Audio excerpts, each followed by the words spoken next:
Are you trying to upload a video on Instagram but it just won't go through? In this video, I'll walk you through a few simple fixes for Instagram video upload issues on Android so you can get your posts live without any hassle. Before starting, make sure you have a stable internet connection. Switch between Wi-Fi and mobile data. Slow or unstable internet can stop uploads completely.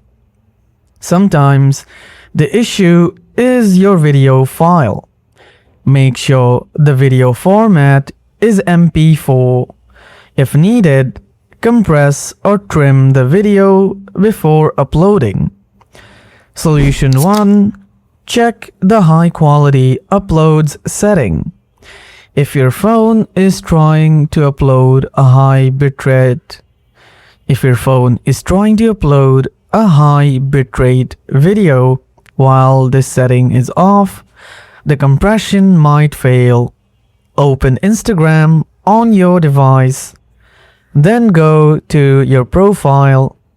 Now tap the three lines at the top right corner. Scroll down. Tap Data Usage and Media Quality. Ensure Upload at highest quality is turned on and ensure Data Saver is turned off. Solution 2. Enable data permissions.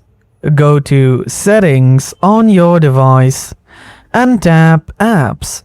Then tap See All Apps. Find Instagram and tap it. Now tap Mobile Data Usage. From here, enable background data and unrestricted data usage. Solution 3. Force stop and clear cache Instagram. Hold the Instagram app on your device and a menu will pop up. Then tap App Info. Now tap on Force Stop. After that, tap on Storage and Cache. Then tap Clear Cache. This removes temporary files that might be causing the black screen issue. Now reopen the app and check if the reels are uploading. And that's it. If this video helped you out, don't forget to hit like, subscribe and share it with your friends. See you at the next one, guys.